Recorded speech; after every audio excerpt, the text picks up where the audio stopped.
നമസ്കാരം. JB ജംഗ്ഷനിലേക്ക് സ്വാഗതം. ജീവൻ കൊടുക്കാൻ ദൈവങ്ങൾക്ക് മാത്രമേ കഴിയൂ എന്നുള്ളതാണ് പൊതുവായ വിശ്വാസം. എന്നാൽ മനുഷ്യനും മറ്റൊരു ജീവനെ കരിപ്പിടിപ്പിക്കാനുള്ള ശക്തിയുണ്ട്. അവയവങ്ങൾ നൽകി സമൂഹത്തിന് മാതൃകയായ രണ്ട് മഹത് വ്യക്തികളെയാണ് ഇന്ന് JB ജംഗ്ഷനിൽ അതിഥികളായി കൊണ്ടുവരുന്നത്. മറ്റാരുമല്ല, ഫാദർ ഡേവിസ് ചെറുമേൽ, അതുപോലെ തന്നെ ശ്രീ കൊച്ചൗസേഫ് ചിറ്റിലപ്പള്ളി. ഇരുവരെയും നമുക്ക് JB ജംഗ്ഷനിലേക്ക് സ്വാഗതം ചെയ്യാം.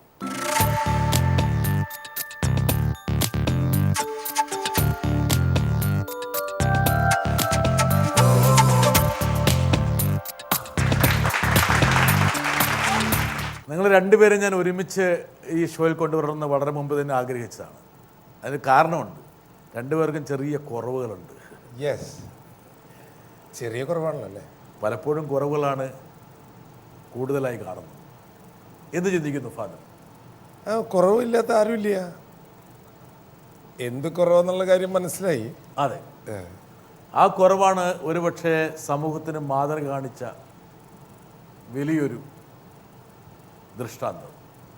ഇന്ന് നിങ്ങൾ രണ്ടുപേരും കാണിച്ച മാതൃകകൾ പിന്തുടരാൻ വേണ്ടിയിട്ട് നൂറുകണക്കിന് ആൾക്കാർ, ആയിരക്കണക്കിന് ആൾക്കാർ തയ്യാറാകുന്നുള്ളതാണ് ഏറ്റവും പ്രധാനപ്പെട്ട കാര്യം.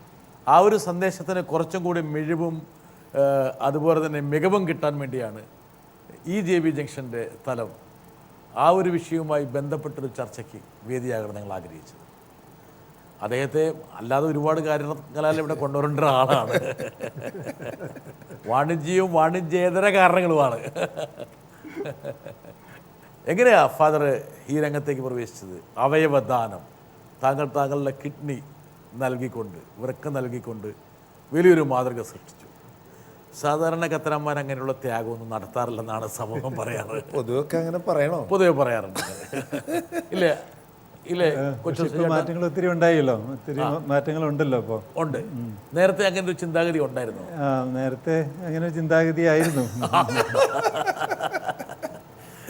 ഒരു വിശ്വാസി കൂടിയായ ഒരാളാണ് അദ്ദേഹം അങ്ങനെ പറഞ്ഞപ്പോൾ അതൊരു സമൂഹത്തിൽ രൂഢമൂലമായി കിടക്കുന്ന ഒരു ചിന്താഗതിയായിരുന്നു അല്ലേ? അതിനൊരു മാറ്റം വരുത്തിയല്ലോ, മാറ്റം വരുത്തി. അതെ, ജീവിതത്തിന്റെ ഓരോ വഴികളിൽ നമ്മൾ ചെന്നെത്തുകയാണ്. JB ജംഗ്ഷൻ ഒരു ജംഗ്ഷനായിരുന്നു. അതുപോലെ ഒരു ജംഗ്ഷനിൽ നമ്മൾ ചെന്നെത്തുകയാണ്. ആ ജംഗ്ഷനിൽ നമ്മൾ ഇങ്ങനെയുള്ള മനുഷ്യരെ കാണുമ്പോൾ നമ്മൾ പുറംതിരിയരുത്. പുറംതിരിഞ്ഞാൽ നമ്മുടെ ജീവിതത്തിൻ്റെ മറ്റൊരു കുറവായിട്ട് മാറും. ഒരാളുടെ കുറവ് നികത്താൻ വേണ്ടിയിട്ട് നമ്മളൊരു കുറവ് സ്വീകരിച്ചു. അത് ജനം അത് ആക്സെപ്റ്റ് ചെയ്തു. അതാണ് ശരിയായിട്ടുള്ള സത്യം.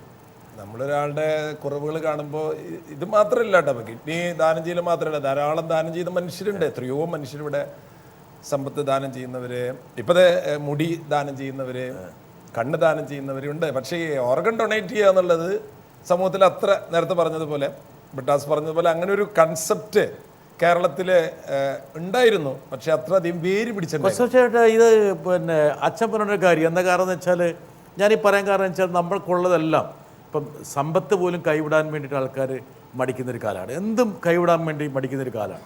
ആ സമയത്ത് നമ്മുടെ ശരീരത്തിലെ വളരെ ക്രൂഷ്യലായിട്ടുള്ളൊരു അവയവം വേറൊരാൾക്ക് കൈമാറും. അതിൽ വിശ്വാസത്തിൻ്റെ പ്രശ്നമുണ്ട്, നമ്മുടെ ആകുലതയുണ്ട്, ഉത്കണ്ഠയുണ്ട്, സുരക്ഷിതത്വമുണ്ട്, ജീവനുണ്ട്. ഇതൊക്കെ പ്രശ്നങ്ങളാണ്.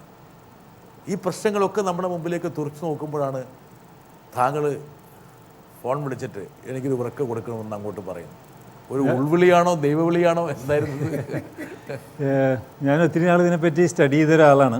പ്രത്യേകിച്ച് നമ്മുടെ കുടുംബത്തിലൊരു അകന്ന ബന്ധുവിന് ഈ ഒരു പ്രശ്നം വന്നപ്പോൾ. അപ്പോൾ ആ ഇടയ്ക്കാണ് ഫാദർ ഡേവിസ് ചെറുമേൽ, തൃശ്ശൂരിലുള്ളൊരു ഫാദർ ഒരു പരിചയമില്ലാത്ത ഒരാൾക്ക് കൊടുത്തു എന്ന് കേട്ടത്.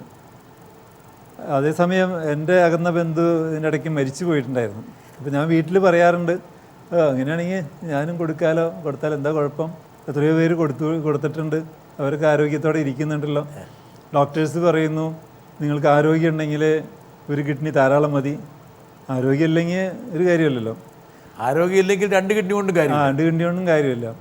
അപ്പോൾ ഞാൻ എന്നെ തന്നെ വിലയിരുത്തുമ്പോൾ ഞാൻ വളരെ ഭാഗ്യവാനാണ്. കാരണം എനിക്ക് ആരോഗ്യമുണ്ട്, അത്യാവശ്യം സമ്പാദ്യമുണ്ട്, ഇൻവെർട്ടർ കോം അത്യാവശ്യം അത്യാവശ്യമുള്ളവർക്കൊക്കെ കൊടുത്തുകൊണ്ടിരിക്കും. അപ്പം അങ്ങനെയാണ് അച്ഛനെ വിളിച്ച് പറഞ്ഞത്, അച്ഛോ ഞാൻ തയ്യാർ. അച്ഛനൊന്ന് ഞെട്ടിയാ? ശരിക്കും ഞെട്ടി. ആ എനിക്ക് കൊച്ചോസപ്പേട്ടൻ അതിന് മുമ്പ് കൊച്ചോസപ്പേട്ടനായിട്ട് യാതൊരു കണക്ഷനും ഇല്ല, ഞങ്ങൾ കണ്ടുമുട്ടിയിട്ട് പോലും ഇല്ല.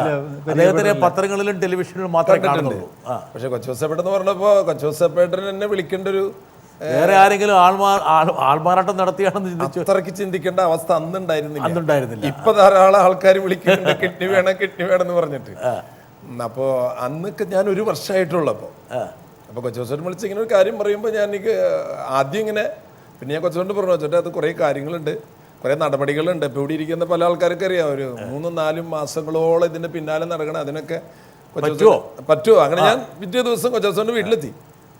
അങ്ങനെയാണ് ഈ സംഭവം. അപ്പൊ ഞാൻ കൊച്ചോട് പറഞ്ഞു, ഇത് നമുക്ക് ഇത് മൂപ്പര് വെറുതെ പറഞ്ഞാണ്, ഇത് കുറച്ച് കഴിയുമ്പോൾ തെറ്റിപ്പോകുന്നൊരു ധാരണ ഉണ്ടായിരുന്നു. അതെന്നോട് ഫസ്റ്റ് ഡേ തന്നെ പറഞ്ഞു.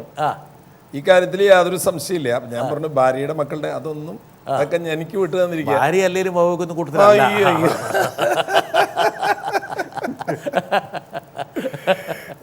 പുള്ളിക്കാരത്തി കരഞ്ഞു പറഞ്ഞു കൊടുക്കരുത് അല്ലേ? അല്ല ഞങ്ങള് ചാനലിൽ കണ്ടല്ല. അതെ, ഇനി മാറ്റി പറയാൻ പറ്റില്ല. കരയണല്ലോ, നല്ല സ്നേഹനിധിയായ ഒരു ഭാര്യ കരയണല്ലോ, അല്ലെങ്കിൽ നിങ്ങൾ എന്ത് വിചാരിക്കും? അതെ, പക്ഷെ ഭാര്യ കരഞ്ഞു പറഞ്ഞിട്ട് കൂസാക്കിയില്ല, അതിനു മുമ്പിൽ വഴങ്ങിയിട്ടില്ല അദ്ദേഹം. അതാണ് എൻ്റെ പ്രത്യേകത. അല്ല ഏത് കാര്യത്തിലാണെന്നുള്ളതാണ് ഒരു നിശ്ചയദാർഢ്യം ഉണ്ടായിരുന്നുള്ളതാണ്. അല്ല, ഇതിനകത്ത് ഒരു അപകടമില്ല, അതിനകത്തൊരു പ്രോബ്ലം ഇല്ല എന്ന് മനസ്സിലാക്കിയതുകൊണ്ടാണ് ഞാൻ ചെയ്തത്. അല്ലാതെ എൻ്റെ ആരോഗ്യത്തിന് പ്രോബ്ലം ഉണ്ടെങ്കിൽ ഞാൻ ചെയ്യില്ലല്ലോ.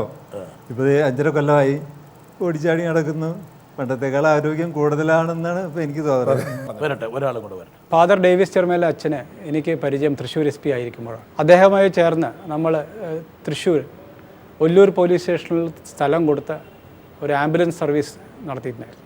അതായത് ആക്സിഡൻറ്റിൽ ഇഞ്ചുറി ആയിട്ടുള്ള പേഷ്യൻസിനെ പെട്ടെന്ന് ഹോസ്പിറ്റലിൽ എത്തിക്കുക എന്നുള്ളത്. അതുപോലെ വല്ല അപകടങ്ങളുള്ള സമയത്ത് എനിക്കിപ്പോഴും ഓർമ്മയുണ്ട്, ഒരു കൊച്ചു വ്യാജ മദ്യ ദുരന്തം പോലെയുള്ളൊരു സംഭവത്തിൽ കുറേ ആൾക്കാർ പരിഭ്രാന്തിയിലായപ്പോൾ ഏറ്റവും കൂടുതൽ ഉപയോഗപ്പെട്ട ചെറുമേലച്ഛൻ്റെയും നമ്മൾ കൂടി ചേർന്ന് ഈ ആംബുലൻസ് സർവീസ് ആയിരുന്നു എനിക്ക്. ഒരുപാട് ജീവൻ നമുക്ക് രക്ഷിക്കാൻ സാധിച്ചിട്ടുണ്ട്. അതിലുപരി നമ്മളെ എല്ലാവരെയും ആകർഷിച്ച ഒരു കാര്യം, അദ്ദേഹത്തിൻ്റെ കിഡ്നി ദാനം ചെയ്ത് ഞാൻ തൃശ്ശൂർ SP ആയിരിക്കുമ്പോഴാണ്. ശരിക്കും എല്ലാവരും വളരെ അത്ഭുതത്തോടെ നോക്കിയിരുന്നു. ശരിക്കും അദ്ദേഹത്തിന് യാതൊരു പതർച്ചയും ഉണ്ടായിരുന്നില്ല. അത് കഴിഞ്ഞ് സർജറി എല്ലാം കഴിഞ്ഞ് പുറത്ത് വന്ന് അദ്ദേഹം അതിനുശേഷം അവയർനെസ് പ്രോഗ്രാംസും കാര്യങ്ങളും തുടങ്ങിയത് പറയും. ശരിക്കും അദ്ദേഹത്തിൻ്റെ ഈ പ്രവൃത്തി വലിയൊരു മോട്ടിവേഷൻ ആയിട്ടുണ്ടെന്നുള്ള യാതൊരു സംശയമില്ല. നമ്മുടെ കണ്ണ് എല്ലാവർക്കും ധ്യാനം കൊടുക്കാവുന്നതാണ് അത് കഴിഞ്ഞിട്ടുണ്ടെങ്കിൽ. പിന്നെ അതേപോലെ തന്നെ ആക്സിഡൻ്റിലായിട്ടുള്ള ഈ ഹൃദയം, ഇതെല്ലാം കൊടുക്കുക. നമ്മൾ പല ഓർഗൻ ഡൊണേറ്റ് ചെയ്തിട്ടുണ്ടെങ്കിൽ ഒരു എന്താ പറയുക, മരിച്ചു പോകാത്തൊരു ജീവൻ എന്ന് പറയുന്നത്, ജീവൻ കൊടുക്കുന്നത് എന്ന് പറഞ്ഞാൽ ലോക നന്മയ്ക്കായിട്ട് ഏറ്റവും വലിയ പ്രവൃത്തിയാണെന്നുള്ള കാര്യമാണെന്നുള്ളതിന് തീർച്ചയാണ്. ചെറുമേലച്ഛൻ ഈ പറഞ്ഞ പോലെ ഇങ്ങനൊരു ത്യാഗം അനുഷ്ഠിക്കാൻ വേണ്ടിയിട്ട് ഇറങ്ങി പുറപ്പെട്ടു. ഇത് താങ്കളുടെ മനസ്സിലുണ്ടായിരുന്ന ഒരു ഇതാണോ, അതെയോ പെട്ടെന്ന്? അല്ല, അതിനു മുമ്പൊന്നും എനിക്ക് കിഡ്നിയെ കുറിച്ചോ ഓർഗൻ ഡൊണേഷനെ കുറിച്ചോ ഒന്നും ചിന്തിക്കേണ്ട അവസ്ഥ ഉണ്ടായിട്ടില്ല. പക്ഷെ ഞാൻ പറയുമ്പോൾ കൊച്ചോസപ്പേട്ടൻ പറഞ്ഞില്ലേ, ആരോഗ്യപരമായിട്ട് യാതൊരു തടസ്സമില്ലാത്തൊരു കാര്യം ചെയ്യുന്നതിലേ അദ്ദേഹം എടുത്ത തീരുമാനം അത് അദ്ദേഹത്തിൻ്റെ ഒരു സ്റ്റാൻഡാണ്. എനിക്കൊരു യാതൊരു ആരോഗ്യപരമായ പ്രശ്നമില്ല. എൻ്റെ ഈ കാര്യം ഇങ്ങനെ കിഡ്നി കൊടുക്കേണ്ട കാര്യം പറഞ്ഞപ്പോൾ ഞാൻ 10 കിഡ്നി ദാനം ചെയ്ത ആൾക്കാരുടെ വീടുകളിലേക്ക് പോയി. ഞാൻ തൃശ്ശൂർ തപ്പി നടന്ന് ഞാൻ ചോദിച്ചു, ഒരു കുഴപ്പമില്ല അച്ഛന്ന് പറഞ്ഞു. 10 വീട് സന്ദർശിച്ചു. അല്ല, അച്ഛൻ്റെ മനസ്സിലേക്ക് ഈ ആശയം എങ്ങനെയാണ് വന്നത്? ഗോപിനാഥൻ ഇരിക്കുന്നു. ഈ പറഞ്ഞ അച്ഛനെ എങ്ങനെ കണ്ടെത്തി? താങ്കൾക്കൊരു ദൈവദൂതനാണ് ഇദ്ദേഹം. എനിക്ക് വൃക്ക രോഗം പിടിപെട്ട് ഇരിക്കുന്ന സമയത്ത് ഒരു വൃക്ക ലഭിക്കാനായിട്ട് എൻ്റെ കൂട്ടുകാരെല്ലാം കൂടി ശ്രമിക്കുന്ന സമയത്ത് വൃക്ക ലഭിക്കാനുള്ള യാതൊരു സാഹചര്യവുമില്ല. ആ സമയത്താണ് ഫാദർ ഡേവിഡ് ചെറുമേലച്ഛൻ എൻ്റെ വീടിൻ്റെ അടുത്തുള്ള ചർച്ചിൽ വികാരിയായി എത്തുന്നത്. അതാണ് നിമിത്തമായത്. അദ്ദേഹം വികാരിയായി വരുന്നു. താങ്കൾ ഗൾഫിലായിരുന്നോ? അല്ല, ഓക്കെ.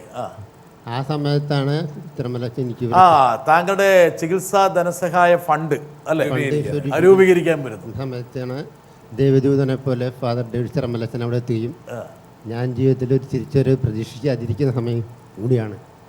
അങ്ങനെയാണ് അച്ഛൻ വന്ന് എനിക്ക് വൃക്ക തന്നെ നിർബന്ധം പിടിക്കുകയും വൃക്ക സ്വീകരിച്ച് ഇപ്പോൾ സുഖമായി ജീവിച്ചുകൊണ്ടിരിക്കുന്നു, നല്ല ആരോഗ്യത്തോടു കൂടി. അതായത് അത് വേറൊരു വിഷയമാണ്. അതായത് ഇവർ ഈ പൈസ സംഘടിപ്പിച്ച് കഴിഞ്ഞിട്ട് പിന്നെ നമ്മൾ കിഡ്നി വാങ്ങിക്കാൻ പോവാണ്. പണ്ട് കാലത്ത്, ആ കാലത്തൊക്കെ കോയമ്പത്തൂർ പോയി കഴിഞ്ഞാൽ കിഡ്നി കിട്ടും.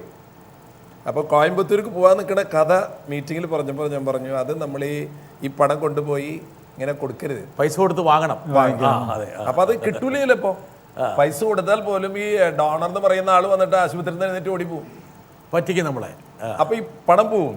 അപ്പൊ അങ്ങനെ നമ്മൾ ഈ നിങ്ങളെല്ലാവരും കൂടി പിരിച്ചുണ്ടാക്കി പണം ഇങ്ങനെ ഒരു അവസ്ഥയിൽ കൊണ്ടുപോകരുത്. അപ്പൊ അതിന് സൊല്യൂഷൻ ഇല്ല. അപ്പൊ ഒരു സൊല്യൂഷൻ അല്ല ഞാൻ പറയുന്നത്. അതിൽ ഇപ്പോൾ കൊച്ചോസേട്ട് പറഞ്ഞ പോലെ നമ്മളാരും വേറെ ഒന്നും ചിന്തിക്കണില്ല. കൊച്ചോസേട്ടനെ പോലെയല്ലോ എനിക്കിപ്പോൾ അത് കഴിഞ്ഞിട്ട് എന്താ ഉണ്ടാവാന്ന് ചിന്തിക്കേണ്ട ആവശ്യം എനിക്കില്ല.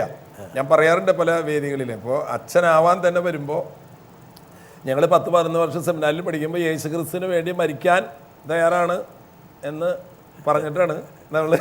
അച്ഛനത് പറഞ്ഞപ്പോൾ കൊച്ചോസേട്ടൻ്റെ മുഖത്ത് ചിരി. അതെ, അങ്ങനെയാണ് പഠിപ്പിക്കുന്നത്. അങ്ങനെയാണ് പഠിപ്പിക്കുന്നത്. ഞാൻ ചോദിക്കട്ടെ, ഈ ഏതിലാണെങ്കിലും അങ്ങനെ ജീവിതം അങ്ങനെ കൊടുക്കുന്നവരെയല്ലേ നമ്മൾ എടുത്തു കാണിക്കണത്. അതുപോലെ ആവണമെന്ന് പറഞ്ഞിട്ടല്ലേ ഞങ്ങൾ സെമിനാരിയിൽ. തീർച്ചയായിട്ടും. അല്ല, ആരും പറഞ്ഞ പോലെ എല്ലാ പ്രൊഫഷനിലും എല്ലാ മേഖലയിലും വാക്കും പ്രവൃത്തിയും തമ്മിൽ ഒരുപാട് അന്തരം വരാറുണ്ട്. നൈതികത എന്ന് പറയുന്നത് മറ്റുള്ളവർ ചെയ്യേണ്ട ഒരു കാര്യമായിട്ട് മാത്രം നമ്മൾ കാണുന്നുണ്ട്. എല്ലാവർക്കും കുറവുകളുണ്ട്. അപ്പോൾ ആ അർത്ഥത്തിൽ നമ്മൾ പിന്നെ അച്ഛന്മാരെ ഒന്ന് ചെറുങ്ങനെ ഒന്ന് മാന്താൻ വേണ്ടി എല്ലാവർക്കും നല്ല രസമാണ് അല്ലേ? ചോദിക്കാനും പറയാനും ആരും ഇല്ല. ചോദിക്കാനും പറയാനും കെട്ടിയോളും കുട്ടികളൊന്നും ഇല്ലാത്തതുകൊണ്ട് ധൈര്യമായിട്ട് ചോദിക്കാനും. ഗോപിനാഥ്, അതായത് ഇദ്ദേഹം അച്ഛൻ്റെ തന്നെ ഇടവക വികാരിയുടെ തന്നെ വൃക്ക കിട്ടുമെന്ന് പറഞ്ഞപ്പോൾ താങ്കൾ വിശ്വസിച്ചോ? അതോ അച്ഛൻ വെറുതെ ഒരു തമാശ പറയുന്നതായിട്ട് തോന്നിയാ? ഞാനത് 100% വിശ്വസിക്കാൻ പെട്ടെന്ന് എനിക്ക് പ്രശ്നമായി. പ്രത്യേകിച്ച് ഒരു ദൈവികനായ അച്ഛൻ്റെ വൃക്ക ഞാൻ അങ്ങനെ സ്വീകരിച്ച് മുന്നോട്ട് പോകുന്നതാണ് എൻ്റെ മനസ്സിൽ. എങ്ങനെ ദൈവികനായ ഒരു അച്ഛൻ്റെ വൃക്ക ഈ പാവിയായുടെ മുകളിലും അതാണ് ഗോപിനാഥന്റെ അലട്ടി കാര്യം. അതാണ്, അതൊരു വിഷയമാണല്ലോ. അതൊരു വിഷയമാണ്. അങ്ങനെയുള്ള ഞാൻ എങ്ങനെ വൃക്ക സ്വീകരിക്കും എന്നുള്ള പ്രതീക്ഷയായിരുന്നു എനിക്ക്. പിന്നെ അച്ഛൻ വന്ന് നിർബന്ധമായി, അങ്ങനെയാണ് അച്ഛൻ അത് തന്നെ കാണുന്നതും.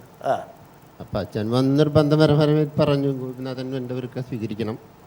പിന്നെ ലേസ്റ്റോർ ഹോസ്പിറ്റലിൽ പോയി എല്ലാവിധ ടെസ്റ്റുകളും ദൈവത്തിൻ്റെ അനുഗ്രഹത്താലും എനിക്ക് അനുകൂലമായിരുന്നു.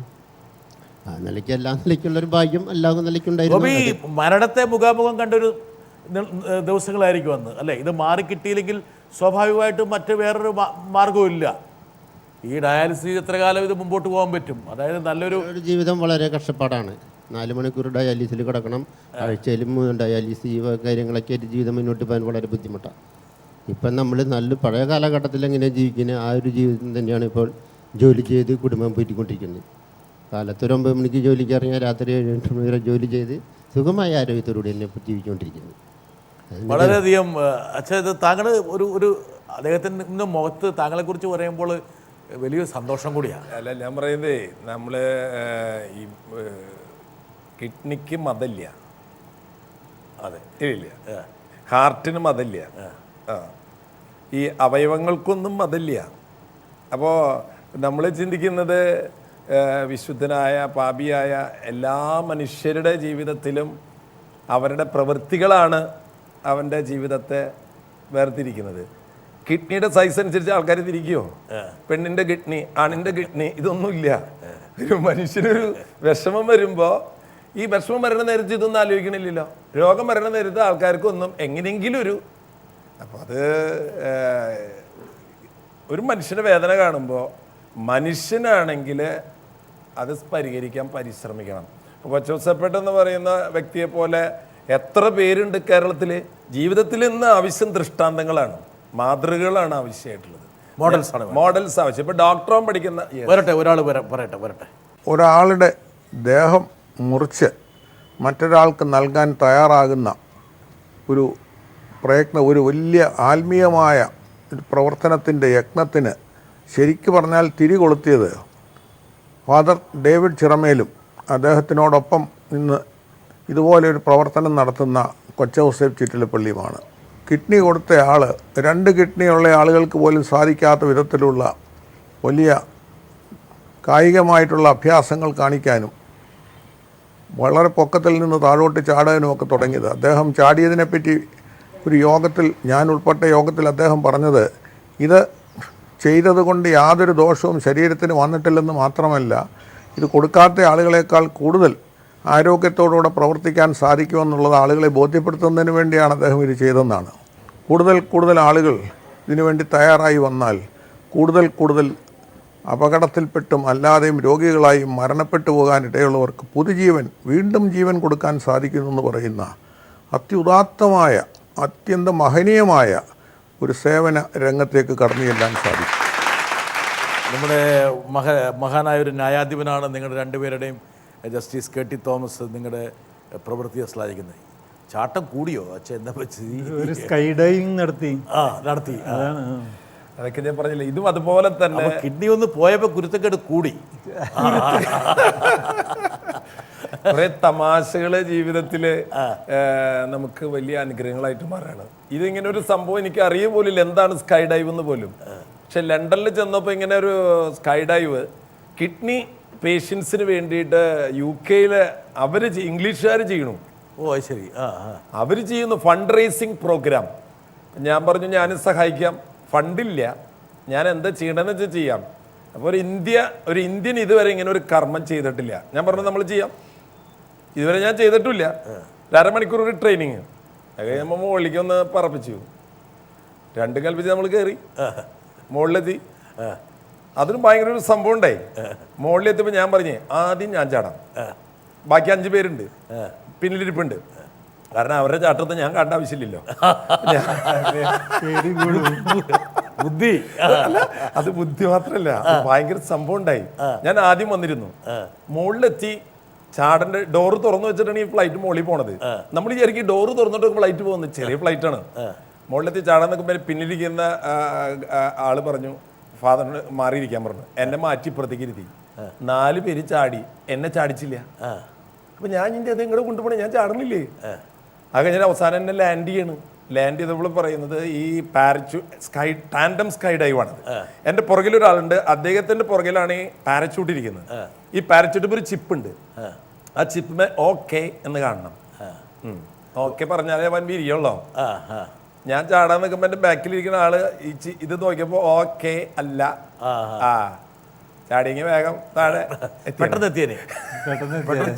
താഴേക്കല്ല മുകളിലേക്ക് എത്തിയേനെ. അത് നോക്കുക. അതാ ഞാൻ പറഞ്ഞത്, എന്ത് കർമ്മം ചെയ്യുമ്പോൾ നമുക്ക് കിട്ടുന്ന ആദ്യം ഇതൊരു ഭയങ്കര പവർ എനിക്ക് കിട്ടി. കാരണം ആരാണ് ഞാൻ ആദ്യമല്ല ബാക്കിലാണ് വന്നിരുന്നെന്ന് വെക്കുക. ഈ JB ജംഗ്ഷനിൽ ഞാനില്ല. അപ്പോൾ അത് എന്നെ മാറ്റിയിരുത്തി. എന്നിട്ട് അന്ന് തന്നെ അവർ വേറെ ഫ്ലൈറ്റിൽ എന്നെ തനിച്ച് വീണ്ടും പറപ്പിച്ച് മോളി കൊണ്ടുപോയി. 2ാമതിന് ജമ്പ് ചെയ്തത്. കൊച്ചോസേട്ടനെ കൊണ്ടുപോകണ്ടേ നമുക്ക് അവിടെ നിന്ന് ചാടിക്കാൻ പറ്റും? ഞാനില്ല. അച്ഛന് ഡെലിഗേറ്റ് ചെയ്തിരിക്കും. എല്ലാ ചാട്ടങ്ങളും മൂപ്പർക്ക് കൊടുത്തിരിക്കുകയാണ്. മൂപ്പർക്ക് ചാടാലോ, ചാടാൻ പറ്റുന്ന പ്രായം. അല്ലാതെ അതൊക്കെ നമുക്ക് കിട്ടിയൊരു ഭയങ്കരമായിട്ടുള്ള എനർജി എന്ന് പറയുന്നത്. 7.5 മിനിറ്റ് കൊണ്ട് ഞാൻ താഴെ എത്തി. -35 എന്നാണ് ഞാൻ ചാടുന്നത്. -35 അവിടുന്ന് ചാടുമ്പോഴുള്ള തണുപ്പ്. -35 അവിടുന്ന് ഒരു 1.5 മിനിറ്റ് സമയം ഫ്രീ ഫോൾ ആണ്. ഫ്രീ ഫോൾ എന്ന് പറഞ്ഞു കഴിഞ്ഞാൽ പാരച്യൂട്ട് ഒന്നും ഓൺ ചെയ്തിട്ടില്ല, ആകാശത്ത് ഇങ്ങോട്ട് വരിക. സത്യം പറഞ്ഞു സംഭവം തന്നെ നടുങ്ങിയില്ലേ? അതന്നെ. ഈ പണിക്ക് പോകേണ്ട കാര്യം ഉണ്ടായിരുന്നു അല്ലെന്ന് എന്ന് വിചാരിച്ചില്ലേ? അല്ലില്ല, നമ്മള് മനഃപൂർവ്വമാണ് ചെയ്യണേ. അത് എന്നാലും ഒരു എന്തിനാണെന്നല്ല ഈ സംഭവം ചാടിക്കഴിയുമ്പോ നേരെ ഇങ്ങോട്ട് പോരും നമ്മൾ വിചാരിച്ചേ. നേരെ പോരലല്ല, അതറിയില്ലല്ലേ. ഈ സാധനം നേരെ ഇങ്ങനെ പോന്ന് കഴിയുമ്പോ ഫ്രീ ഫോൾ കഴിയുമ്പോ പാരച്യൂട്ട് ബാക്കിലിരിക്കണ ഓൺ ചെയ്യും. ഇത് ഓൺ ചെയ്യുമ്പോ പാരച്യൂട്ടില് എയറെ പിടിക്കും. എയറെ പിടിക്കുമ്പോ നമ്മൾ ഇവിടുന്ന് ഒരു ഒറ്റ പൊങ്ങലാണ് മുകളിലേക്ക് ഒരു പോക്ക്. അപ്പൊ നമ്മൾ വിചാരിക്കും ഇത് മുകളിലേക്ക് പോണ പാരച്യൂട്ടാണ്. ബ്ലോക്ക് ചെയ്തതാണ്. ബ്ലോക്ക് ചെയ്യുന്നത് അതൊരിക്കലും നമ്മൾ പ്രതീക്ഷിച്ചിട്ടില്ല. മുകളിലേക്ക് ആ വിദ്യ ആരും പറഞ്ഞു തന്നില്ല. അതാരും പറഞ്ഞില്ല, അവർക്ക് ഇനി പറഞ്ഞുതരാൻ പറ്റണേ. മുകളിലേക്ക് ഒരു പോക്ക് പോയിട്ട് പിന്നെ അവ ബാലൻസ് ചെയ്തിട്ടാണ് നമ്മൾ ഇറക്കണേ. ഇറക്കല് ചെവിന്ന് ചില കിളി പോയി എന്ന് പറഞ്ഞ സാധനങ്ങളില്ലേ, അതൊക്കെ കുറെ പോയി. കാരണം ഇനി ഈ പരിപാടിക്ക് പോവോ? ഇനി വേണ്ട. ഊപ്പർക്ക് ഒരു ഐഡിയ ഉണ്ടായിരുന്നു, പക്ഷെ അതോടുകൂടി കുറെ കിളികൾ പോയി. പക്ഷെ ലാൻഡ് ചെയ്ത ഒരു നമ്മൾ കാലൊക്കെ പൊക്കി പിടിക്കാൻ പറയും, ഒരു ലാൻഡ് ചെയ്ത് വന്ന് കഴിയുമ്പോഴല്ലോ കുറച്ച് നേരത്തേക്ക് ശരീരം മുഴുവൻ നല്ലൊരു അനുഭവം ഉണ്ട്. ആ അനുഭവം ഷെയർ ചെയ്യാൻ പറ്റും. അച്ഛനൊരു മാതൃകയാണ്, പക്ഷെ എങ്കിൽ പോലും അച്ഛന് പിന്നെ ചോദിക്കാനും പറയാനൊന്നും ആളുണ്ടായിരുന്നില്ല. അതായത് ഞാൻ ഉദ്ദേശിക്കുന്ന കെട്ടുകളും കുട്ടികളൊന്നും ഉണ്ടായിരുന്നില്ല. പിന്നെ ബിഷപ്പുമാരൊന്നും അങ്ങനെ ഇടപെടാൻ സാധ്യത ഉണ്ടായിരുന്നോ? ആവാലോ, വേണ്ടാന്ന് പറയായിരുന്നു. ഇത് ഞാൻ ചാടി കഴിഞ്ഞിട്ടാണ് എല്ലാവരും അറിയണേ. അതല്ല, കിഡ്നി കൊടുക്കുന്ന സമയത്ത് വേണ്ടാന്ന് പിതാവിന്റെ അനുവാദം വേണം. പിതാവ് പറഞ്ഞു കൊടുത്തോളാൻ. അല്ല, പിതാവ് പറഞ്ഞാൽ എന്താ ചെയ്യണേ, പിതാവ് വീട്ടുകാരെ സമ്മതിക്കുകയാണെങ്കിൽ ചെയ്യാം. വീട്ടുകാർ സമ്മതിച്ചു. പിന്നെ ആദ്യമായിട്ടാണ് ലോകത്തിൽ തന്നെ ഒരു വൈദികൻ ഇങ്ങനെ ചെയ്യണത്. അപ്പൊ ഇത് ചെയ്യണ കാര്യം നന്മയാണ്. ഇത് ആർക്കെങ്കിലും ഇത് തെറ്റാണെന്ന് പറയാൻ പറ്റില്ല. ഇതിന്റെ റിസ്ക് ആണ് ആൾക്കാർ പറയാം. ഓക്കെ, റിസ്ക് ഞാൻ ചോദിക്കുന്നത്, ഒരു റിസ്ക് എടുക്കാണ്ട് ഒന്നും ഉണ്ടാവില്ല. അപ്പൊ ഗോപിനാഥിന് ജീവിതം കിട്ടണമെങ്കിൽ ആരെങ്കിലും ഒരാൾ റിസ്ക് എടുക്കണം. അത് വേറെ ആളാവണ്ട. ജീവിതത്തിൽ ഒരുപാട് റിസ്ക് എടുത്തിട്ടുള്ള ആളാണ് കൊച്ചൗസേപ്പേട്ടൻ. എന്താ കാരണം വെച്ചാൽ ഏറ്റവും കൂടുതൽ ബിസിനസ്സിൽ റിസ്ക് വേണ്ട ഒരു പ്രധാനപ്പെട്ട ഘടകമാണ്. പക്ഷേ എങ്കിലും അദ്ദേഹം ഈ റിസ്ക് എടുത്ത സമയത്ത് ഭാര്യ സമ്മതിച്ചില്ല. ബാക്കി ഒരുപാട് റിസ്കിൻ്റെ കൂടെ ഇന്ന് ശീല ചേച്ചിയോട് വിളിച്ചു ചോദിക്കാൻ അന്ന് ചെയ്തത് അത് ഞാനത് അതെന്താ കാരണം അറിയാം. ശീല ചേച്ചി എന്നോട് പറഞ്ഞു വെച്ചാൽ ഈ വൃക്ക പോയപ്പോൾ സ്വഭാവം നന്നായി എന്നാ പറഞ്ഞത്. അതാ കിഡ്നിയാവും പോയിണ്ടാവുക. വരട്ടെ. ഞാൻ അറിയുന്നിടത്തോളം ഒരു പുറത്തേക്ക് അല്ലെങ്കിൽ പൊതുവെ പറഞ്ഞാൽ ഭയങ്കര ഒരു സോഫ്റ്റ് മൈൻഡഡ് ഒരു നേച്ചറായിട്ട് നമുക്കിങ്ങനെ സംസാരിക്കുമ്പോൾ തോന്നും. പക്ഷേ ഓരോ തീരുമാനങ്ങളും അല്ലെങ്കിൽ അങ്ങനെയുള്ള കാര്യങ്ങളൊക്കെ വരുമ്പോൾ അതിൽ നിന്നെല്ലാം മാറി ശക്തമായിട്ടുള്ള തീരുമാനങ്ങൾ എടുക്കുന്നുണ്ട്. പക്ഷേ ബോഡി ലാംഗ്വേജ് കണ്ടാൽ തോന്നും നമ്മൾ എല്ലാം എല്ലാം പറഞ്ഞ കേൾക്കുന്ന ഒരു അങ്ങനെയുള്ള ഭയങ്കര സോഫ്റ്റ് മൈൻഡഡ് ആളാണ്. അങ്ങനെ എങ്ങനെയാണ് പെരുമാറാൻ സാധിക്കുന്നതെന്ന് എനിക്ക് ഇതുവരെ മനസ്സിലാക്കാൻ പറ്റിയിട്ടില്ല. ഇത് ചോദ്യ, അതായത് ഇത് ഗംഭീര ചോദ്യം. എന്താ കാരണം വെച്ചാൽ ഈ ശീല ചേച്ചി കുറേ കാലമായിട്ട് പലതും ചോദിക്കണമെന്നുണ്ട്. പക്ഷെ അവർക്ക് നേരിട്ട് ചോദിക്കാൻ പേടി. അപ്പോൾ ഇങ്ങനൊരു ഫോറത്തിലൂടെ ഇതിൻ്റെ പച്ച മലയാളം എങ്ങനെയാണെന്ന് വെച്ചാൽ, കണ്ടാൽ വളരെ മൃദുഭാവമാണെങ്കിലും രാക്ഷസനാണ് ഇദ്ദേഹം എന്നാണ്. അത്ര കടുപ്പായില്ല. അല്ല, അതെ, കുറെ കൊടുക്കുമ്പോൾ ചോദ്യം കടഞ്ഞു കൊടുക്കണം. അപ്പോൾ എങ്ങനെ ഈ പുറമേക്ക് ഈ മൃദുഭാവവും ഉള്ളിൽ ഇത്രത്തോളം രൗദ്രതയും കർക്കശഭാവവും? നമ്മളൊരു കാര്യത്തിന് കൺവിൻസ്ഡ് ആണെങ്കിൽ, നമ്മൾ സ്വയം ബോധ്യമുണ്ടെങ്കിൽ പിന്നെ മറ്റാര് പറഞ്ഞാലും ഞാൻ കേൾക്കില്ല, അനുസരിക്കാറില്ല. അത് എൻ്റെ ഒരു വീക്ക്നെസ് ആയിരിക്കാം. അത് വീക്ക്നെസ്സോ സ്ട്രെങ്ത് ആയിരിക്കാം. അല്ല, അതുകൊണ്ട് ഞാൻ എപ്പോഴും കാൽക്കുലേറ്റഡ് റിസ്ക് എടുക്കാറുണ്ട്. അതിന് മുമ്പ് അതിനെപ്പറ്റി സ്റ്റഡി ചെയ്യാറുണ്ട്. ഞാൻ നോക്കുമ്പോൾ എത്രയോ പേര് സ്വന്തം ബന്ധുക്കൾക്ക്, അടുത്ത ബന്ധുക്കൾക്ക് കിഡ്നി ദാനം ചെയ്തിരിക്കുന്നു. എത്രയോ പേര് കാശിന് വേണ്ടിയിട്ട് കിഡ്നി ദാനം ചെയ്തിരിക്കുന്നു. അവരെയൊക്കെ തപ്പി നോക്കുമ്പോൾ, നേരത്തെ അച്ഛൻ പറഞ്ഞ മാതിരി തപ്പി നോക്കിയാൽ അവർ സുഖമായിട്ട് ജീവിക്കുന്നുണ്ട്. അപ്പോൾ എന്തുകൊണ്ട് എനിക്കാണെങ്കിൽ കാശിൻ്റെ ആവശ്യമില്ല, എൻ്റെ അടുത്ത ബന്ധുവിനും ആവശ്യമില്ല, വേറൊരാൾക്ക് ഇരിക്കട്ടെ എന്ന് വിചാരിച്ചു. കൊച്ചൗസേപ്പേട്ടൻ, നിങ്ങളുടെ ജീവിതരേഖയിലൂടെ ഞാൻ കടന്നു പോകുമ്പോൾ ഞാൻ പലപ്പോഴും നിങ്ങളെ ശ്രദ്ധിച്ചിട്ടുണ്ട്.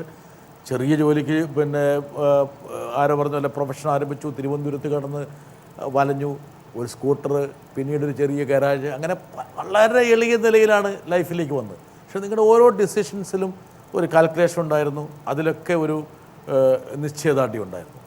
പക്ഷെ അതൊക്കെ താങ്കൾക്കുള്ള ഒരു മെറ്റീരിയൽ ബെനിഫിറ്റ്സിന് വേണ്ടിയായിരുന്നു, ജീവിത സൗഭാഗ്യത്തിന് വേണ്ടിയായിരുന്നു. ഒരു സ്കൂട്ടറിൽ നിന്ന് ഒരു പ്രീമിയർ പത്മിനി കാറിലേക്ക് പോകുമ്പോൾ അതിന് താങ്കളുടെ സൗകര്യം വർദ്ധിപ്പിക്കാൻ വേണ്ടിയായിരുന്നു. ആ ബിസിനസ്സിൽ മുഴുവൻ താങ്കൾ പുതിയൊരു ഇൻവെസ്റ്റ്മെൻറ്റിലേക്ക് പോകുമ്പോൾ, ഇപ്പോൾ ഭാര്യയെ കൊണ്ടൊരു സംരംഭം തുടങ്ങിക്കുന്നു, അപ്പോൾ പോലും നിങ്ങൾ ഭാര്യയ്ക്ക് പൈസ കടം കൊടുത്തപ്പോഴും പലിശ മേടിച്ചത് കറക്റ്റായിട്ട് തീർച്ചയായിട്ടും ശ്രദ്ധിക്കണം. അപ്പോൾ അതിനൊക്കെ ഒരു ആ ബിസിനസ്മാൻ ഇവിടെ വന്നില്ല. ഇവിടെ വന്നപ്പോൾ നിങ്ങൾക്ക് പലിശയില്ല, മുതലില്ല, ഇൻവെസ്റ്റ്മെന്റ് നഷ്ടം, ഒന്നുമില്ല. തീർത്തും കടകവിരുദ്ധമായൊരു സ്വഭാവം എങ്ങനെ ഇതിലേക്ക് വന്നു? ഇല്ല, അതിൻ്റെ ഇടയ്ക്ക് ഞാൻ നേരത്തെ പറഞ്ഞില്ലേ, അതായത് ഈ കിഡ്നി രോഗികൾ ധാരാളം സമൂഹത്തിലുണ്ട്. കൊടുക്കാൻ പലർക്കും പേടി. അപ്പോൾ ഈ പേടി മാറ്റാനായിട്ട് ഓഫ് കോഴ്സ് ഫാദർ ഡേവിസ് ചെർമേൽ ചെയ്തു. അതുപോലെ എന്തുകൊണ്ട് എനിക്ക് ആയിക്കൂടെ? അങ്ങനെ സമൂഹത്തിൽ നിന്ന് ആ പേടിയൊന്നും പോട്ടെ എന്ന് വിചാരിച്ചിട്ടും കൂടി ആയിരുന്നു അത്. അല്ലാതെ എനിക്ക് തോന്നുന്നു അച്ഛൻ ആലോചിക്കുന്നതിന് മുമ്പ് തന്നെ കൊടുക്കാൻ ആലോചിച്ചിരുന്നതാണ്. ഞാൻ മനസ്സിൽ കുത്തി കുറിച്ചിട്ടൊരു സംഭവമായിരുന്നു. പക്ഷെ മൂപ്പർ ഓവർടേക്ക് ചെയ്തു. ഞാൻ അങ്ങനെ പറഞ്ഞു, അച്ഛൻ എന്നെ ഓവർടേക്ക് ചെയ്തു എന്നാണ് ഞാൻ ആ വാക്കന്നെ ഉപയോഗിച്ചത്. ഞാൻ നമ്മുടെ മനസ്സിൽ ഇതൊന്നുമില്ല. അതെ, ഇങ്ങനെ ഒരാളെ നമുക്ക് എതിരാളിയായിട്ടുള്ള കാര്യം അറിയില്ല.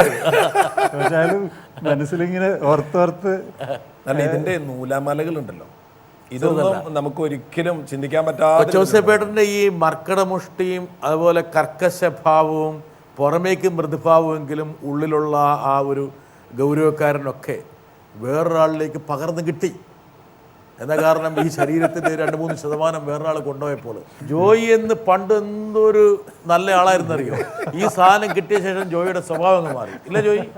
അധികമൊന്നും മാറിയില്ല, കുറച്ചൊക്കെ മാറി. കുറച്ചൊക്കെ മാറ്റമുണ്ട്. എന്ത് മാറ്റമാണ് ജോയി ഉണ്ടായത്? മാറ്റം എന്ന് പറഞ്ഞാൽ അങ്ങനെ വലിയ മാറ്റമൊന്നുമില്ല. ജോയി ജീവിതം ശരിക്ക് പഠിച്ചു അല്ലേ? പഠിച്ചു. ഈ കൊടുക്കലും വാങ്ങലുമാണ് ജീവിതത്തിന്റെ യഥാർത്ഥ സത്ത എന്നുള്ളത് താങ്കൾക്ക് മനസ്സിലായി? തീർച്ചയായിട്ടും. ഒരു ജീവിതം നൽകിയ ഒരാളാണ് ഇവിടെ ഇരിക്കുന്നത്. അതെ, അതിന് യാതൊരു അഹങ്കാരവും അദ്ദേഹത്തിന് ഇല്ല. ഒരുപക്ഷെ അതിൽ അഹങ്കരിക്കേണ്ട കാര്യമില്ല. കാരണം ജോയിയുടെ വൈഫ് ജോളി ഇതുപോലെ തന്നെ വേറൊരാൾക്ക് കൊടുത്തിട്ടുണ്ട്. അപ്പൊ അദ്ദേഹം വാങ്ങിയതിന് തിരിച്ചു കൊടുത്തു കടം വീട്ടി. നിങ്ങളുടെ ഒരു പരിപാടി ഇതായിരുന്നല്ലോ, ചെയിൻഡ് ആയിട്ടുള്ള. നമ്മള് ഇന്ത്യയിൽ തന്നെ ആദ്യമായിട്ട് നമ്മൾ തുടങ്ങിയത് കൊച്ചോസപ്പേട്ടന്റെ വൃക്കദാനത്തോടു കൂടിയിട്ടാണ് കിഡ്നി ബാങ്ക്. പക്ഷെ അതൊരു 5-6 പേരിൽ എത്തിയിട്ടുള്ളൂ. 6 പേര് വരെ എത്തി. അപ്പോഴേക്കും ആ ചെയിൻ ബ്രേക്ക്. നമ്മുടെ രാജ്യവും നമ്മുടെ കേരളം അത്രയ്ക്ക് വലിയ ആ ഒരു സിസ്റ്റത്തിൽ എത്തി. പക്ഷെ ആ ഒരു ദീപം തെളിച്ചപ്പോൾ ഒരു 6 ദീപവും കൂടി തെളിയിക്കാൻ പറ്റി. അപ്പൊ ജോയ്, ഇതൊക്കെ പ്രതീക്ഷിച്ചോ ഇതുപോലുള്ള ഒരു മഹത് വ്യക്തിയുടെ കിഡ്നി താങ്കളിലേക്ക് വരുമെന്നും? വലിയൊരു വ്യവസായ പ്രമുഖന്റെ. ഇല്ലില്ല, ആദ്യമൊന്നും ഒന്നും അറിയത്തില്ലായിരുന്നു, വരുമെന്നും അറിയത്തില്ലായിരുന്നു. ഞാൻ അച്ഛനെ എഴുതിയായിരുന്നു. അച്ഛൻ ഇങ്ങനെ ഇതുണ്ടെന്ന് പറഞ്ഞ അച്ഛന് ഞാൻ എഴുതിയായിരുന്നു. ഭാര്യയുടെ കിഡ്നി കൊടുക്കാമെന്ന് പറഞ്ഞ് അച്ഛൻ എഴുതിയായിരുന്നു. ഞാനോർത്തതൊക്കെ ചുമ്മാതെ ആയിരിക്കുന്നു. കുറച്ച് കഴിഞ്ഞപ്പോൾ അച്ഛൻ്റെ ഓഫീസിൽ നിന്ന് ഫോൺ വന്നു. ഒരു 1.5 മാസം കഴിഞ്ഞപ്പോഴത്തേനും അച്ഛൻ്റെ ഓഫീസിൽ നിന്ന് ഫോൺ വന്നു, വരാൻ പറഞ്ഞുകൊണ്ട് വന്നു. ഞങ്ങൾ അതും വേണ്ടെന്ന് വെച്ചു. കാരണം ഈ സാമ്പത്തികം ഭയങ്കരമാണല്ലോ, ഇതിനു വേണ്ടിയുള്ള ഓരോ ഇതിനും വേണ്ടെന്ന് വെച്ചു. പിന്നെയും അച്ഛൻ വിളിച്ചപ്പോൾ പിന്നെ പോയതാണെന്ന്. ചെന്ന് കഴിഞ്ഞപ്പോഴാണ് അച്ഛൻ പറഞ്ഞത്. അച്ഛൻ ആളെയൊന്നും എന്നോട് പറഞ്ഞിട്ടില്ലായിരുന്നു, ഒരാൾ തരും എന്ന് മാത്രമേ എന്നോട് അന്നേരം പറഞ്ഞിട്ടുണ്ടായിരുന്നുള്ളൂ. ഈ ആളെ ഇന്ന ആളാന്ന് അറിഞ്ഞപ്പോൾ എന്ത് തോന്നി? ആളാന്ന് അറിഞ്ഞപ്പം എന്നാ പറയാണ്ടിരിക്കുന്നത്, ഇങ്ങനെ ഒരാൾ വന്നത് ആർക്കറിയായിരുന്നു? ആളെ എനിക്കറിയത്തില്ലായിരുന്നു, സാറിന് എനിക്കറിയത്തില്ലായിരുന്നു. ജോയി എല്ലാ പ്രതീക്ഷയും ഉപേക്ഷിച്ചിരുന്നു? എല്ലാം ഉപേക്ഷിച്ചിരുന്നു. മരിക്കാൻ തന്നെ തീരുമാനിച്ചു. മോളുണ്ടോ അല്ലേ? അല്ലാതെ ആര് തരാനാണ്? ഇത്രയും ഇതൊക്കെ വന്നു കഴിഞ്ഞപ്പോഴത്തേന് ഭയങ്കരമായിട്ട് ബുദ്ധിമുട്ടിയായിരുന്നു. മരിക്കുമെന്ന് എനിക്കറിയാമായിരുന്നു. എങ്ങനെയോ ജീവിതം തീർന്നു എന്ന് വിചാരിച്ചു. തീർന്നു വിചാരിച്ചു. കാരണം അപ്പുറം ഇപ്പുറം കിടന്ന് മരിക്കുന്ന എന്തേരെയാണ് കാണുന്നത്. ഈ കിഡ്നി രോഗം പെടുന്ന മരിക്കുന്ന ഒത്തിരി പേരെ ഞാൻ കണ്ടായിരുന്നു. ഡയാലിസ് ചെയ്തുകൊണ്ടിരിക്കും, ഡയാലിസ് റൂമിൽ വെച്ച്. ഭാര്യയോടും കുട്ടികളോടൊക്കെ യാത്ര പറഞ്ഞായിരുന്നു ഇടയ്ക്ക്. മകളാണോ ഇരിക്കുന്നേ? അതെ. അപ്പൊ മകളെന്ത് പറഞ്ഞു? പപ്പ പോവാണെന്ന് പപ്പ പറഞ്ഞോ? കുഞ്ഞായിരുന്നു. മകൾക്കത് ഓർമ്മയൊന്നുമില്ല. ഇപ്പൊ 5 വർഷമായില്ലേ.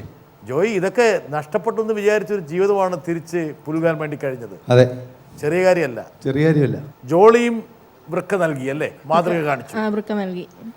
പക്ഷെ ഭർത്താവിന് ഒരു വൃക്ക കിട്ടിയപ്പോൾ ജോളി എങ്ങനെയായിരുന്നു? ജോളിയുടെ ജീവിതത്തിലേക്ക് വലിയൊരു പ്രകാശം വരുമായിരുന്നു. ഞാൻ അതിന് മുമ്പ് ഇങ്ങനെ കിട്ടുമെന്ന് അറിയുന്നതിന് മുമ്പ് തന്നെ ഞാൻ ഇങ്ങനെ തയ്യാറായിരുന്നു. ഇങ്ങനെ എവിടെയെങ്കിലും ഇങ്ങനെ ഒരു സംവിധാനം ഉണ്ടെങ്കിൽ എൻ്റേത് കൊടുത്തിട്ട് പകരം വാങ്ങിക്കാം എന്നുള്ളൊരു അതിനുള്ള മനസ്സുണ്ടായിരുന്നു എനിക്ക്. അങ്ങനെ തീരുമാനിച്ചിരുന്നു.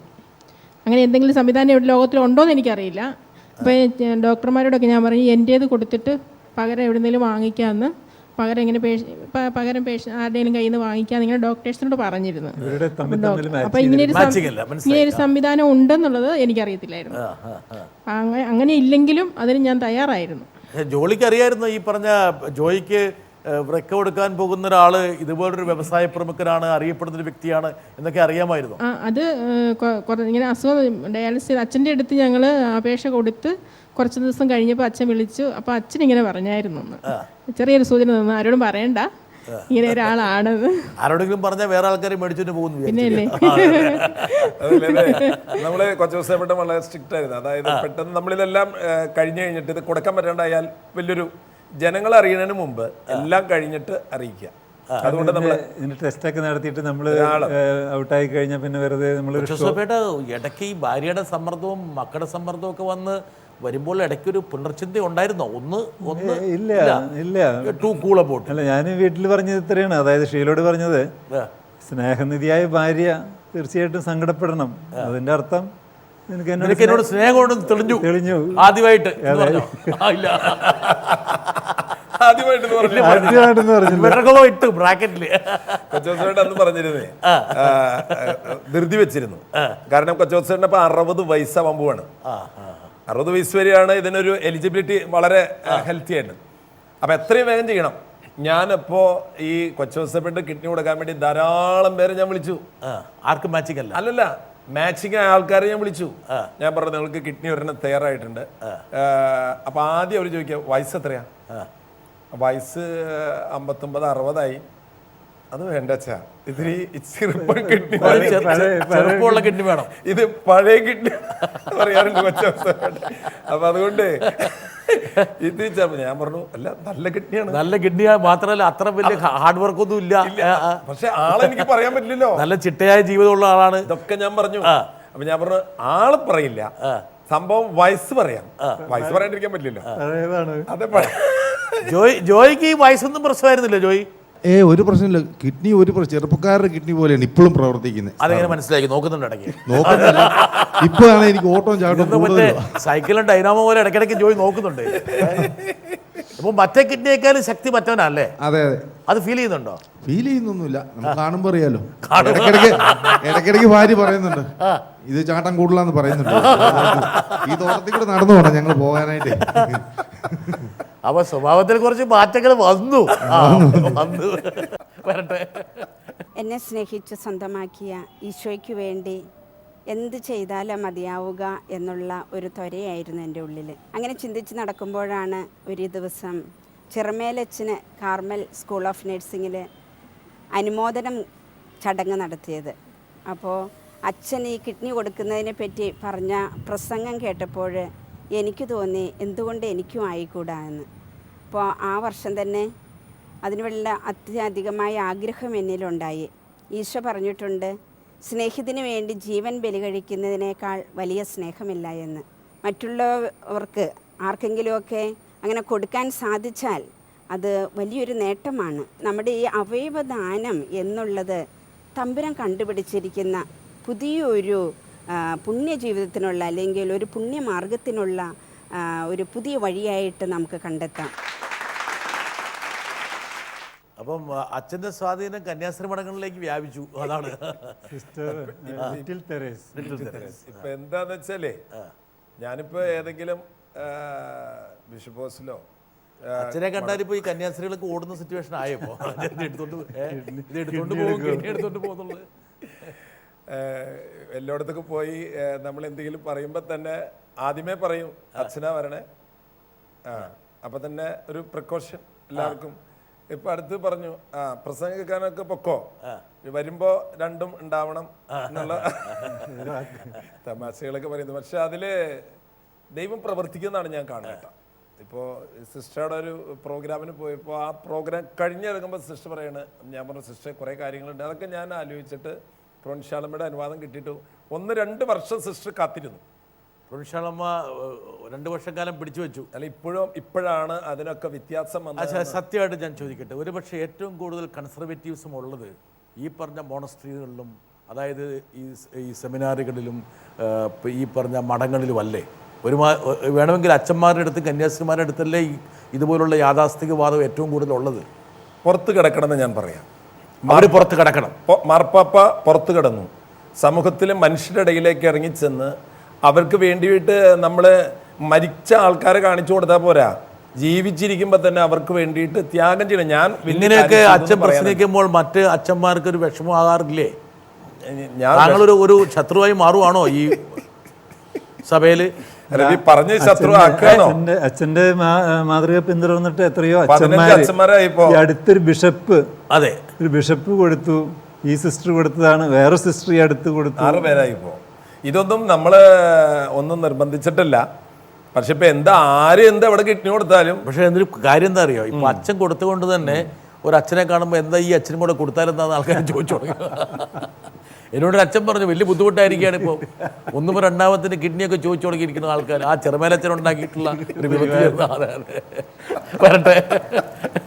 ജീവനും മരണത്തിനും ഇടയ്ക്ക് നിലയില്ലാതെ ഉത്തരമില്ലാതെ ജീവിക്കുന്ന രോഗികളായ 100 കണക്കിന് ആളുകളെക്കുറിച്ചുള്ള ചിന്തയാണ്, അവരുടെ ജീവിതത്തെക്കുറിച്ചുള്ള ചിന്തയാണ് ഇങ്ങനെ ഒരു അവയവദാനത്തിന് എന്നെ പ്രേരിപ്പിച്ചത്. യാതൊരുവിധ ശാരീരിക വൈഷമ്യങ്ങളും ഇല്ലാതെ സാധാരണ മനുഷ്യർ ജീവിക്കുന്നത് പോലെ തന്നെ അവയവം ദാനം ചെയ്താലും ജീവിക്കാൻ സാധിക്കുമെന്ന് ഈ കഴിഞ്ഞ 3 വർഷത്തെ ഈ അനുഭവം എന്നെ പഠിപ്പിക്കുന്നു. അതുകൊണ്ട് ഇത്തരം പ്രവർത്തനങ്ങളിലേക്ക് ഇറങ്ങി വരാൻ യാതൊരു തരത്തിലുള്ള ബുദ്ധിമുട്ടും ആകുലതയും ആരും കാണിക്കേണ്ടതില്ല എന്നാണ് എൻ്റെ വ്യക്തിപരമായ അഭിപ്രായം. ഈ അച്ഛനും താങ്കളുടെ വഴിയെയാണല്ലേ ഫാദർ ജേക്കബ്? ഒറ്റ കിഡ്നിയുള്ള ആൾക്കാരാണ്. അച്ഛൻ എനിക്കൊരു ചോദ്യം, അതായത് നമ്മുടെ പിന്നെ കൊച്ചുസേട്ടനെയും വധിച്ചിട്ടുള്ള ചോദ്യമായിരിക്കാം. നമ്മുടെയൊക്കെ വിശ്വാസത്തിൻ്റെ അടിസ്ഥാന ധാര എന്ന് പറഞ്ഞാൽ ദൈവം കാഹളം ഊതുമ്പോൾ നമ്മളൊക്കെ വീണ്ടും ഉണർത്തെഴുന്നേറ്റ് മുകളിലേക്ക് പോകുന്നു. അങ്ങനെ പോകുമ്പോൾ ഈ അവയവങ്ങളൊക്കെ നമ്മുടെ ശരീരത്തിൽ ഉണ്ടെങ്കിലല്ലേ അവിടെ കൃത്യമായിട്ട് എൻട്രി കറക്റ്റ് ആവുള്ളൂ. അത് ശരിയാണ്. കാരണം ഞാൻ നേരത്തെ ചെന്നാലും ഞാൻ അവിടെ വെയിറ്റ് ചെയ്യണം ജോയും കൂടി വരാൻ വേണ്ടിയിട്ട്. അപ്പം അങ്ങനെയൊക്കെയുള്ള ഞാൻ ചോദിക്കുന്നത് വെച്ചാൽ ഇങ്ങനെയൊക്കെ നമ്മളെ പഠിപ്പിച്ച് മതങ്ങൾ നമ്മളെ ഒരു പ്രത്യേക പരുവത്തിലാക്കി.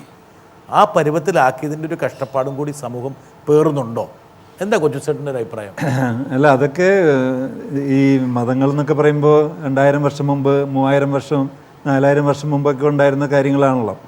അപ്പോൾ ഇന്നത്തെ സാഹചര്യത്തിൽ ഇന്ന് എന്ത് പ്രായോഗികമാണെന്ന് ചിന്തിക്കേണ്ട അവസരമായി കഴിഞ്ഞിരിക്കുകയാണ്. ഇപ്പോൾ അങ്ങനെയാണെങ്കിൽ അച്ഛൻ അത് ചെയ്യില്ലല്ലോ. കാരണം ഇത്ര ആലോചിച്ചിട്ടുണ്ടായിരുന്നെങ്കിൽ, കാരണം സ്വർഗരാജ്യത്തിൽ പ്രവേശിക്കാനായിട്ട് ഫുൾ ബോഡി വേണമെന്ന്. അത് കറക്റ്റാണ്. പക്ഷേ ഈ സന്യാസി സമൂഹത്തിൻ്റെ ചരിത്രത്തിൽ ആദ്യമായിട്ട് അങ്ങനെ മുന്നിട്ടിറങ്ങിയ ഒരാൾ ഇദ്ദേഹമാണ്. അപ്പോൾ മുമ്പുള്ള കാലഘട്ടത്തിലൊന്നും അങ്ങനത്തെ ഒരു ത്യാഗമനോഭാവം ഈ വിഭാഗത്തിലുള്ള ഒരാളും വെച്ച് പുറത്തിയിരുന്നില്ല. പക്ഷേ എത്രയോ പുരോഹിതന്മാർ വേറെയും പല ത്യാഗങ്ങൾ അനുഭവിച്ചിട്ടുള്ളവരൊക്കെ. ഫ്രാൻസിസ് മാർപ്പാപ്പയെ കുറിച്ച് താങ്കൾ പറഞ്ഞു, അതെ, ഇതുവരെ ഒരു പിതാവും അനുഷ്ഠിക്കാത്ത തരത്തിലുള്ള ഒരു ധീരത തന്റെ നിലപാടുകളിലും പ്രതിപാദനങ്ങളിലും അദ്ദേഹം കാണിച്ചു. അത്തരത്തിലുള്ള ഒരു പൊളിച്ചെഴുത്ത് മതത്തിൽ വേണമെന്നാണ്. അതെ, ഇത് പൊളിച്ചെഴുത്തല്ല, പഴയ ആ ചൈതന്യത്തിലേക്ക് തിരിച്ചുപോക്കാൻ ഞാൻ പറയേണ്ടത്. പഴയ ജീവിതത്തിൽ ഏത് മതവിശ്വാസം എടുത്തു നോക്കിക്കോ, അതിൻ്റെ തുടക്കത്തിലുണ്ടായിരുന്ന ആത്മീയ ചൈതന്യം, അപരന് വേണ്ടി ത്യാഗം സഹിക്കലാണ് ഏത് മതവിശ്വാസത്തിലും. അപ്പോൾ അതിലേക്ക് തിരിച്ചു പോകാനാണ് പറയുന്നത്. ഇവിടെ പൊളിച്ചെഴുത്തല്ല വേണ്ടത്, തിരിച്ചു പോകണം. വന്ന് കുമിഞ്ഞുകൂടിയിരിക്കുന്ന ദുർമേധസ്സുകളെയൊക്കെ കളയേണ്ട ഒരു ബാധ്യത നമുക്കുണ്ട്. നേരത്തെ ബ്രിട്ടാസ് പറഞ്ഞില്ലേ, മരണശേഷം അവയവങ്ങൾ കൊണ്ടുപോകണമെന്ന് ഏത് മതപുസ്തകത്തിൽ എഴുതി. ഇതെല്ലാം ചിന്തിക്കുകയാണ് നമ്മൾ. മരണശേഷം ഉയർത്തെഴുന്നേൽക്കും. ഉയർത്തെഴുന്നേൽക്കുമ്പോൾ ഈ പഴയ കിഡ്നി, ഈ കൈയും കാലും മുടന്തളം കൊണ്ട് അങ്ങോട്ട് ചെല്ലണേ, അവിടെയൊന്നും ഈ ശരീരത്തിന് ആവശ്യമില്ല. This body for this world. ഈ മണ്ണിന് കഴിയുമ്പോൾ ഇത് അവസാനിച്ചു. എൻ്റെ ബോഡി തൃശ്ശൂർ മെഡിക്കൽ കോളേജിൽ എഴുതി കൊടുത്തിട്ടുണ്ട്. ഇവിടെ ഞാൻ പറയാണ്, ഇനി അത് മരിച്ചു കഴിഞ്ഞിട്ട് എനിക്കൊന്നും ചെയ്യാൻ പറ്റില്ല. ആരെങ്കിലൊക്കെ ഇവിടെ പറഞ്ഞു നന്നായി, അല്ലെങ്കിൽ താങ്കളെ കൊണ്ടുപോയിട്ട് ചിലപ്പം അടക്കും. അത് ശ്രദ്ധിക്കണം. എന്താ കാരണം വെച്ചാൽ ഇവിടെ പറഞ്ഞുകൊണ്ടത് രേഖയാകുകയാണ്. ഇത് താങ്കൾ ആർക്ക് എഴുതി കൊടുത്ത്? മെഡിക്കൽ കോളേജിൽ എഴുതി കൊടുത്തു. മെഡിക്കൽ കോളേജിൽ എഴുതി APJ അബ്ദുൽ കലാമിൻ്റെ കയ്യിൽ എൻ്റെ മരണശേഷം അവയവങ്ങളൊക്കെ ദാനം ചെയ്തുകൊണ്ടിട്ട് എൻ്റെ പിതാവ് നിൽക്കുമ്പോൾ നേരിട്ട് ഞാൻ കൊടുത്തിട്ടുണ്ട്. ഞാൻ വലിയ ഇതായിട്ട് പറയല്ല, ഞാൻ പറഞ്ഞത് അല്ല, അതൊരു മാതൃകയാണ് ആൾക്കാർക്ക്. ഇന്ന് ഒരുപാട് പേര്, ഇപ്പം എത്രയോ വലിയ മഹത് വ്യക്തികളുടെ മൃതദേഹങ്ങൾ, പിന്നെ ഇപ്പം ജ്യോതി ബാസു മൃതദേഹം അവർ മെഡിക്കൽ കോളേജിന് വിട്ടുകൊടുത്തു. എല്ലാവരും ഒരുപാട് ആൾക്കാർ. ഇത് മണ്ണിന് വിട്ടുകൊടുത്തിട്ട് എന്താ നമുക്ക് ക്രെഡിറ്റ് ഉണ്ടാകുന്നത്? ഒരു 3 ദിവസം കഴിഞ്ഞാൽ നമ്മുടെ നഖം വിട്ടു, 4 കഴിഞ്ഞാൽ നമ്മുടെ ബ്രെയിൻ ഡാമേജായി, 5 ദിവസം കഴിയുമ്പോൾ തലമുടി വിട്ടു, 60 ദിവസം കഴിയുമ്പോൾ ഈ കുഴി തുറന്നു നോക്കിയാൽ ഒന്നുമില്ല. പക്ഷേ ഇപ്പോൾ ആൾക്കാർ കുഴിയിലല്ല വെക്കണത്. ഇപ്പം ഒരു തമാശയായിട്ടുള്ള പറഞ്ഞു, അച്ഛൻ അങ്ങനെ പറയരുത്, ബൈബിളിൽ ഇങ്ങനെ ഒരു കാര്യം എന്നിട്ട് പറഞ്ഞു, കല്ലറയിലുള്ളവരെല്ലാം അവൻ്റെ സ്വരം കേൾക്കുമ്പോൾ ഉയർത്തെഴുന്നേൽക്കും. അപ്പോൾ അവൻ പറയണത് അതുകൊണ്ടാണ് ഞങ്ങൾ ഈ കല്ലറയിൽ വെക്കണം അച്ഛാ, കാരണം മണ്ണിൽ വെച്ചാൽ ചിലപ്പോൾ ഉയർത്തെഴുന്നേൽക്കില്ല.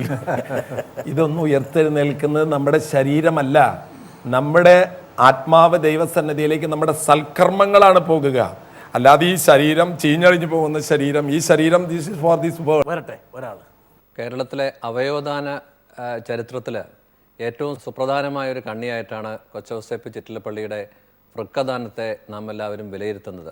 യാതൊരു രീതിയിലും ബന്ധമില്ലാത്ത, കടപ്പാടുകളില്ലാത്ത ഒരു വ്യക്തിക്ക് സ്വന്തം വൃക്ക ദാനം ചെയ്യുക എന്നുള്ള മഹാകർമ്മത്തിലൂടെ നമ്മുടെ സമൂഹത്തിന് അദ്ദേഹം നൽകിയ സന്ദേശത്തിലൂടെയാണ് പിൽക്കാലത്ത് അവയവദാനവും മസ്തിഷ്ക മരണത്തിന് ശേഷമുള്ള ഹൃദയദാനവും വൃക്കദാനവും കരൾദാനവും എല്ലാം കേരളത്തിൽ ഏറ്റവും കൂടുതൽ പോപ്പുലറായി വന്നതെന്ന് ഞാൻ വിശ്വസിക്കുന്നു.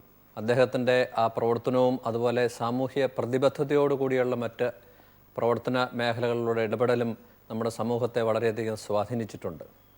പിൽക്കാലത്ത് വളരെയധികം ഹൃദയങ്ങൾ മാറ്റിവെക്കാൻ എനിക്ക് സാഹചര്യങ്ങൾ കിട്ടുമ്പോഴെല്ലാം ഞാൻ കൊച്ചൗസേപ്പ് ചിറ്റിലപ്പള്ളിയെ പറ്റി ഓർക്കാറുണ്ട്. അദ്ദേഹത്തിൻ്റെ ആ സന്ദേശം വഴി നമ്മുടെ സമൂഹം ഏറ്റെടുത്ത ഒരു ദൗത്യമായിട്ടാണ് കേരളം ഇന്ന് ഇന്ത്യയിൽ ഏറ്റവും കൂടുതൽ അവയവദാനം നൽകുന്ന സംസ്ഥാനമായിട്ട് മാറിയിരിക്കുന്നത്. അതുപോലെ തന്നെയാണ് നമ്മുടെ സമൂഹത്തിന് വലിയ മാതൃക കാണിച്ചു കൊടുത്ത ഫാദർ ഡേവിസ് ചിറമേൽ.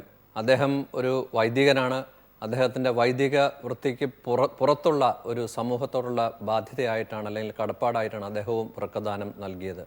ഈ രണ്ട് വ്യക്തികളും കൊച്ചൗസേപ്പും ഫാദർ ഡേവിസ് ചിറമേലും അവരുടെ ദാനത്തിലൂടെ ആ പ്രവർത്തനം നിർത്തുക മാത്രമല്ല, അതിനുശേഷം അവയവദാനവുമായിട്ട് ബന്ധപ്പെട്ട ഒട്ടേറെ ആക്ടിവിറ്റീസിൽ വളരെ സജീവമായിട്ട് പങ്കെടുക്കുകയും ചെയ്യുന്നു എന്നുള്ളതാണ് ഇതിന് കൂടുതൽ പ്രാധാന്യം നൽകുന്നത്. എൻ്റെ ചോദ്യം, കൊച്ചൗസേപ്പ് ചിറ്റിലപ്പള്ളിയും ഫാദർ ഡേവിസ് ചിറമേലുമൊക്കെ നിങ്ങൾ രണ്ടുപേരും നൽകിയ മഹത്തായ കർമ്മം നിങ്ങളുടെ ആരോഗ്യത്തെയും ഒരുപക്ഷെ നിങ്ങളുടെ ജീവിതത്തെ തന്നെയും ബാധിക്കുന്ന ഒരു ശസ്ത്രക്രിയയിലൂടെയാണ് നിങ്ങൾ നടത്തിയത്. അതിനുള്ള ആത്മധൈര്യം, അതായത് സ്വന്തം ജീവൻ പോലും ബലി കഴിച്ച് വേറൊരു വ്യക്തിക്ക് അവയവം നൽകാൻ നിങ്ങൾക്ക് കിട്ടിയ ആത്മധൈര്യത്തിൻ്റെ രഹസ്യം എന്താണ് എന്നുള്ളതാണ് എനിക്ക് ചോദിക്കാനുള്ള ഒരു ചോദ്യം. വളരെ പ്രസിദ്ധനായിട്ടുള്ള ഒരു ഡോക്ടർ കൊച്ചൗസേപ്പ് ചേട്ടാ, എന്തായിരുന്നു ആത്മധൈര്യം? ഞാൻ നേരത്തെ പറഞ്ഞത് തന്നെ, അതായത് നമുക്കൊരു കൺവിൻസ്ഡ് ആയി കഴിഞ്ഞാൽ നമ്മളതിനെപ്പറ്റി ആദ്യമേ സ്റ്റഡി ചെയ്തു, അതിനെപ്പറ്റി അനലൈസ് ചെയ്തു, കൺവിൻസ്ഡ് ആണ്. അത് കഴിഞ്ഞാൽ പിന്നെ അതിനകത്ത് വേറെ തിരിഞ്ഞു നോട്ടമില്ല. Go head. താങ്കൾ ഒരുപാട് ഗൂഗിളൊക്കെ സെർച്ച് ചെയ്തതിൻ്റെ മറ്റേ പ്രോസ് ആൻഡ് കോൺസ് ഒക്കെ പഠിച്ചു. ഞാൻ പല ഡോക്ടേഴ്സിനോട് കൺസൾട്ട് ചെയ്തായിരുന്നു ഇതിനെ പറ്റിയിട്ട്. ഈ പറഞ്ഞ മാതിരി എത്രയോ പേര് ഫാദർ കണ്ടു എന്ന് പറഞ്ഞു. ഞാൻ ഡോക്ടേഴ്സൊക്കെ ആയിട്ട് ചർച്ച ചെയ്തത്. അപ്പോൾ അവർ പറയുന്നുണ്ട്, ആരോഗ്യമുള്ള ഒരാൾക്ക് കൊടുത്താൽ ഒരു പ്രശ്നവുമില്ല. കാരണം എന്തോ ഒരു ഭാഗ്യം കൊണ്ട് നമുക്കൊക്കെ 2 കിഡ്നി ഉണ്ട്. നമ്മുടെ ഇപ്പോഴത്തെ ജീവിതചര്യയിൽ ഒരെണ്ണം തന്നെ ധാരാളം മതി. അപ്പോൾ ആ പ്രശ്നമില്ല. ഓൺലി തിങ്, നിങ്ങളാ ഒരു സർജറി ഫേസ് ചെയ്യണം. അത് ഒരു സർജറി അല്ലേ.